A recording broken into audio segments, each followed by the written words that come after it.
All right. Well, interesting debate we had on the Ringside Reporter podcast yesterday. We were discussing the Deontay Wilder Anthony Joshua situation, and one of the narratives that came up, one of the talking points that came up between me and Georgie Porgy. Shout out to Georgie Porgy. Him and I go back a long way. We don't agree on a lot of things, but again, it's all love, man. He's a fellow Bostonian, so shout out to him. I got to show him respect, and I'm also going to retract a statement that I made yesterday on the show because I was proven wrong. Um, Georgie Porgy did not pick Manny Pacquiao against Floyd Mayweather. He did pick Floyd Mayweather, and I inadvertently and incorrectly stated that he picked Manny Pacquiao. That's a little bit off topic, but let's get back to the topic at hand in this video. So we did talk about A side, B side, and so many times when fans of one fighter want to defend their favorite fighter, the first line of defense is, well, he's the A side. He dictates what happens, and that's that.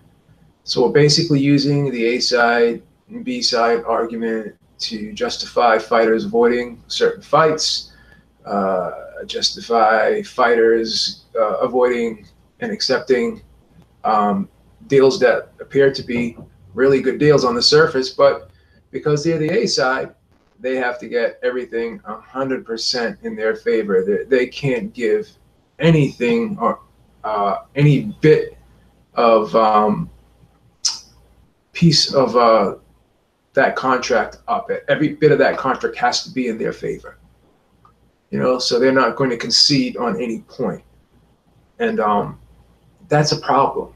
That's a problem when fans are caring more about who's the A side and the B side instead of caring about who's the better fighter.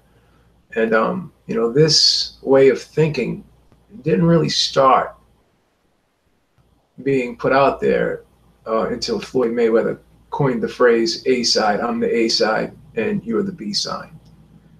And because of this, a lot of fighters tried to emulate Floyd Mayweather.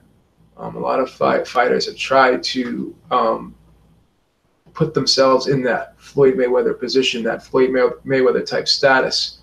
And Anthony Joshua, Canelo Alvarez are just two of the fighters we have in the current era who are pay-per-view stars that people are saying, hey, you know what, these guys are the A side, what they say goes.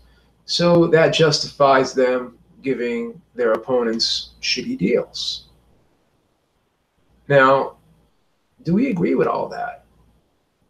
Because Golovkin was the B side, but he was still adamant about getting what he wanted, and at the end of the day, he ended up getting 45%, which turned out to be a fair deal. Okay? But in the situation with Anthony Joshua and Deontay Wilder, the main argument about Deontay Wilder not getting a fair deal is it's because he's not the A side. He's the B side. So we have to kind of set a tone here about how much power do we really want to give the A side in the sport of boxing? How much power do we want to give a fighter in general by putting him above the sport itself? And again, I'm all for fighters getting the best deal possible because fighters have been getting shitty deals historically in the sport of boxing.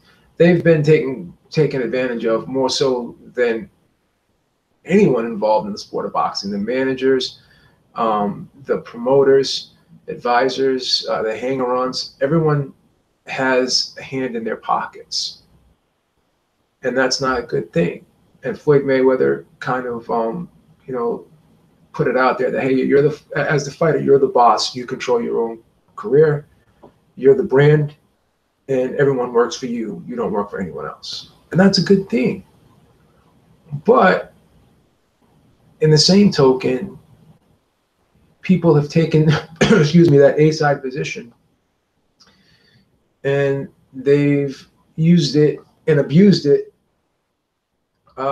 for reasons, and they're actually hurting other fighters and not giving other fighters their due and not giving other fighters the opportunity to get their shine. And that's not fair, because, you know, people can say what they want about Oscar De La Hoya, but he helped catapult the careers of Manny Pacquiao and Floyd Mayweather. He basically passed the torch to both of those fighters. And both of those fighters got respectable deals. Oscar De La Hoya, even though he was the named fighter, he didn't give those fighters shit deals. And those fighters, you know, had experience being on the other end. They weren't always the A side. Whereas you have a fighter like Canelo, or not even Canelo, I should say, because Canelo has been the B side against Cotto and Mayweather. You have a fighter like Joshua, who doesn't know what it's like to be the B side. He's been the A side his whole career. So I'm not saying he hasn't earned that position, because again, he's putting the butts in the seats. That's totally fair. But I don't think he can appreciate the struggle of other fighters coming up and trying to attain that status. So that's why I think he's giving, Deontay Wilder, or his team is giving Deontay Wilder the deal that they're giving him. So because of the current climate in the sport of boxing, because of the A side, B side narrative, do you guys think that it's gone too far?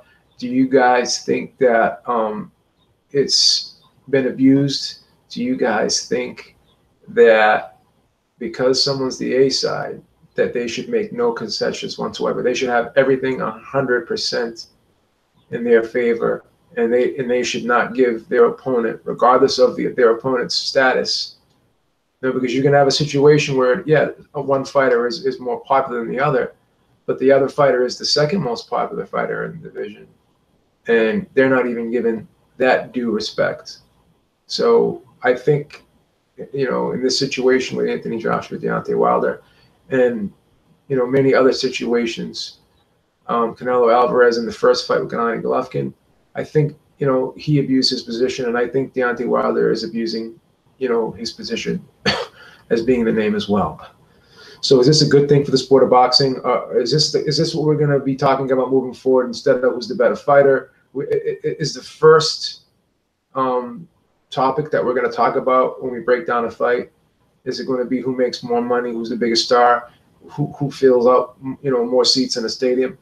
Is that going to be the criteria moving forward in every situation, or are we just going to only apply that to our favorite fighters? So have I made a fair assessment here? Am I making sense to you guys? Let me know what you guys think, because I think what Floyd Mayweather has done in terms of, you know, letting the fighters know that they can take charge of their career. They have the brand. They have the ability to make a lot of money and not be abused by promoters, managers, and advisors. They are their own boss if they want to be. Now, that's a good thing. But when they start using that status to shit on other fighters and take advantage of other fighters, then I don't think that's a good thing, because, you know, at the end of the day, it's about the fighters. So why should another fighter not understand another fighter's struggle? Why should another fighter, you know, not acknowledge another fighter's position? Why should he have to denigrate that fighter to the point where it becomes really unfair and disrespectful to that fighter?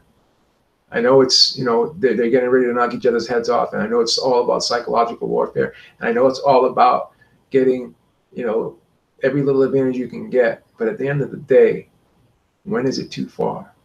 When is it too far when a fighter can pick the venue, pick the judges, enforce the rematch clause only on his side and not the other fighter's side when they're both champions, give fighters flat fees?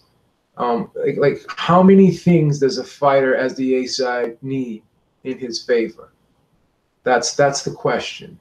That's the question. And you have to really look at the situation with Deontay Wilder and Anthony Joshua and ask yourself, really, is this fair to everyone involved?